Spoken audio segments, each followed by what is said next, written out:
E aí galera, aqui é o Bido, e hoje vamos então pro dia 14 do Advent of Cyber. E hoje a gente volta pro tema de Red Things, falando de aplicações web. E o título aqui, né, eu estou sonhando sobre aplicações web seguras. Então a elfa, né, no caso o Max Kitty, estava tomando seu café, quando ela viu que no calendário era hora de fazer um review de segurança de aplicações web. Uma aplicação web interna está sendo desenvolvida para ser usada internamente e gerenciada pelo time de cibersegurança, né? E gerenciar, no caso, o time de cibersegurança. Ela chama o elfo, né, do exploit, o Backhead, e pergunta para ele checar, né, o desenvolvimento da aplicação para identificar, né, vulnerabilidades comuns.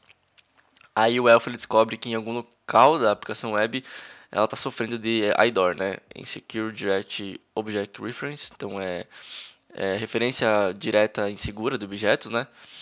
E é isso. Então, o objetivo de aprendizado é aplicações web, o ASP Top 10 e IDOR. Então, o que são aplicações web, né? Uma aplicação web é basicamente um pedaço de software que a gente pode usar via navegador, né? Web browser. Diferente de um programa de computador e de aplicações de smartphone, uma aplicação web não precisa nenhuma instalação, né? Não necessita nenhuma instalação que o usuário precisa fazer, né? Para usar uma aplicação web, basta a gente ter, né, um navegador como o Firefox, o Microsoft Edge, Chrome, Safari, entre outros. E é isso.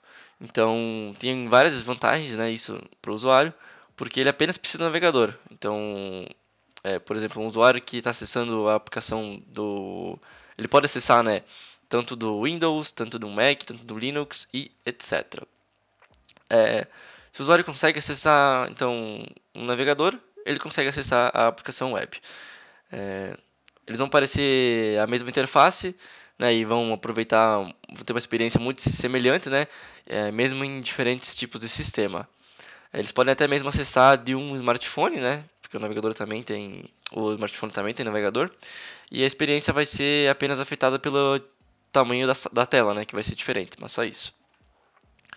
É, e mais, né, tem muitas vantagens pro developer, né, para o desenvolvedor, então do software. Então, em vez de desenvolver uma aplicação tanto para o Mac, tanto para o Windows, ou para terceiros como o Chrome OS, ele apenas precisa criar uma aplicação e garantir que ela seja compatível entre os diferentes navegadores modernos.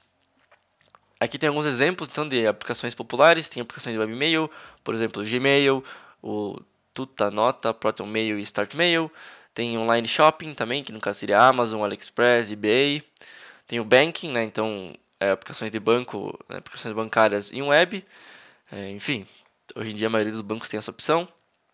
E também tem o Office Suite Online, que no caso seria o Office 365, Google Drive e também outros. E conforme as tecnologias web elas avançam, o número e os tipos de aplicações web continuam aumentando. Bancos de dados. Quando discutindo, né, de aplicações web, é essencial mencionar sistemas de banco de dados, porque muitas aplicações precisam acessar quantidades vastas de dados. Então, até mesmo uma aplicação simples de shopping, né, precisa salvar algumas informações, por exemplo, produtos disponíveis, detalhes do cliente e também as compras. Então, a gente tem que encontrar uma solução, né, para armazenar tantos dados e também ler e escrever de forma eficiente. E a resposta para tudo isso é se basear em cima de sistemas de bancos de dados. Tem dois tipos, né, dois modelos populares de bancos de dados, que é o banco de dados relacional, que armazena os dados em tabelas. Então, as tabelas podem compartilhar informações entre elas. Aqui ele dá um exemplo, né, considerando um exemplo de três tabelas: produtos, detalhes de cliente e as compras. As compras tem que acessar, né, e usam as informações da tabela de produtos, porque, né, uma compra com certeza vai estar associada a algum produto. E também temos as tabelas não relacionais, que é qualquer tipo de banco de dados que não, quer dizer, banco de dados não relacionais, perdão, que é qualquer banco de dados que não usa tabelas. Então ele pode armazenar dados em documentos, em nodos, né, e também outros tipos, nodos de grafos e outros tipos. Então, né, usualmente falando, uma aplicação web, ela necessariamente não, constantemente está acessando, né, fazendo queries, buscas em bancos de dados, por exemplo, para procurar informação, adicionar novos registros e também atualizar os já existentes. Falando um pouco sobre acesso de controle, né? Controle de acesso. Considere que você está usando um shopping, né, online como um cliente. Depois de logar, você deve, né, acessar deve ser capaz de acessar o site para pesquisar por produtos disponíveis e checar, né, os detalhes e preços, entre outras coisas. Dependendo do shopping, você também pode adicionar alguma questão ou também um review sobre o produto. Entretanto, como um cliente, você não deve ser capaz, né, de atualizar o preço e também atualizar os detalhes do que você está vendo, né? E isso é devido ao controle de acesso. Então, basicamente, o controle de acesso é um elemento de segurança que determina quem pode acessar certas informações e recursos. Então, depois de autenticação, né, que foi coberto no dia 5, o controle de acesso ele força, né, os levels apropriados de acesso. Então ele dá um exemplo aqui de online shopping, né, de shopping online.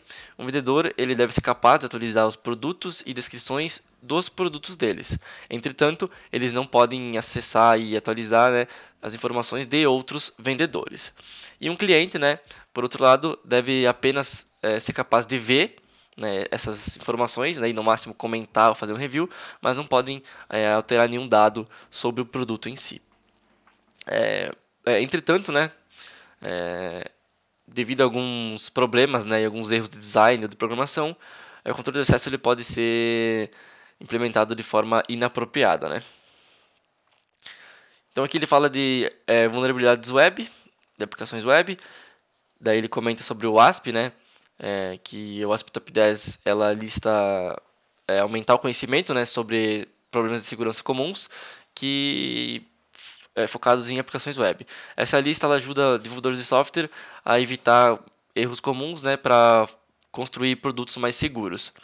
E outros usuários, por exemplo, testes de penetração, né, penetration testers e bug hunters, bug bounty hunters, eles também podem usar essas listas para ajudar, né, nos testes, enfim, né, em encontrar as vulnerabilidades. A IDOR se refere à situação onde você consegue manipular um input, né, uma entrada de dados, para fazer o bypass, então, né, para enganar uma autorização devido ao controle falho, né, de acesso, controle pobre, entre aspas. Então, o IDOR em 2013 ele estava em quarto lugar, eu acho que ele era literalmente IDOR o nome, antes de ser publicado abaixo de Broken Access Control, então controle de acesso quebrado em 2017. E agora em 2021, né, já deve ter, ainda deve ser Broken Access Control, mas eu não lembro qual posição que ele está. Se eu não me engano foi em 2021 que atualizou, né, o ASP, ou foi em 2022. Não me lembro. Mas enfim, para aprender um pouco mais sobre o IDOR, considere os seguintes exemplos. Vamos dizer que um usuário do ID 132 foi direcionado para a seguinte URL depois de logar no sistema, né? Essa é a URL com um parâmetro aqui, user ID, e o ID dele. Entretanto, ele logo descobre, né, que ele pode navegar entre outros perfis do usuário apenas trocando o user ID, esse valor 132, para outros IDs existentes, né? Portanto, né, o sistema ele deveria negar qualquer um que tentar acessar outro ID é, com alguma autorização, né? E a vulnerabilidade da IDOR é justamente não ter esse controle, então qualquer usuário vai conseguir trocar aqui e conseguir acessar páginas não autorizadas. Então na figura abaixo, o usuário, né, que ele era o 132, ele simplesmente trocou para 101 e conseguiu acessar aqui algumas informações do usuário 101. Aqui ele dá outros exemplos. Considere que você gerou esse link aqui, né, que tá baixando alguma coisa do usuário 115. Para testar por vulnerabilidades, basta trocar esse 115 por outro número, como mostrado aqui embaixo. E se você conseguir acessar, né, essa URL e prosseguir normal, ter acesso, o sistema está vulnerável a IDOR. Então a gente consegue acessar aqui, acessar a invoice, dados bancários não, né, mas acessa dados monetários, saldo, etc. O que é uma vulnerabilidade até alta aí, né, já que envolve monetização. Aí tem outro exemplo aqui, que um IDOR ele pode até fazer você conseguir resetar a senha do usuário, né? Então ele dá um exemplo aqui de uma URL, né, que é existente no site, que você consegue trocar o password simplesmente botando o username de quem você quer trocar. Então, é claro, se você clicar no botãozinho, provavelmente trocar a senha, ele vai botar o teu username, né, pegar isso automático. Mas se tu simplesmente trocar esse yet aqui, por exemplo, aqui por Chantal, que ele está dando o exemplo, você vai conseguir trocar a senha do usuário Chantal, o que é uma vulnerabilidade gravíssima, né? Então vamos para a parte prática agora, fazendo o exploit. Deixa eu dar um start na máquina lá, enquanto eu vou lendo, para poupar tempo. E então, exploitando uma vulnerabilidade da IDOR. Inicia a máquina, né, que o lá delay, e você pode usar o attack box e acessar, né, o browser Firefox, acessar o navegador Firefox e também o IP que vai botar aqui na porta 8080 para acessar o site. Então o MaxKey ele, né, proveu para a gente algumas credenciais para iniciar os testes, que é o MaxKey e o Password Dev Test. E depois de fazer alguns testes, o MacRed ele foi capaz de encontrar múltiplas vulnerabilidades da IDOR. Então depois de logar, um usuário ele consegue acessar páginas de perfis de outros usuários. E além disso, os arquivos podem ser acessados simplesmente adivinhando números sequenciais. Então a primeira pergunta aqui what is the office number of Elf Pivot MacRed? Então qual que é o office number do MacRed? Eu acho que eu vou usar a minha máquina na real. Então eu vou botar ela aqui e eu já volto rapidão. Botei a máquina, vamos lá. Já conectei na VPN do TroyHackMe e vamos acessar ela aqui. Vamos pegar as credenciais, MaxKitty e DevTest. Então MaxKitty e DevTest. E beleza, aqui a gente vê que está 101 HTML, então né, provavelmente a nossa ID é a ID 101. E a gente tem que acessar, né, o Elf Pivot MacRed. A gente vai ter que ir testando. A gente podia fazer isso de maneira automatizada, mas eu não sei se é a ideia desse CTF. Ó. O usuário 100 não existe. O usuário 102 é o MacBlue. Ele quer o MacRed, Pivot MacRed. Ok. Vamos indo. Aqui o cara da forense. Aqui o admin. Aqui está o Elf Pivot MacRed. Então ele é o 105. Não, ele quer o Office Number. Então, Office Number 134. Ok. Não apenas perfis de páginas estão vulneráveis, mas também imagens armazenadas. Comece com uma URL de uma imagem válida. Qual é a flag escondida? Tá, vamos ver qual que é então a URL da imagem. Images, tá, vamos acessar esse cara aqui então. Provavelmente ele seja nessa aqui, ó. Beleza, nós vamos ter que ir só chutando então. Até encontrar a flag, é isso. Vamos indo então.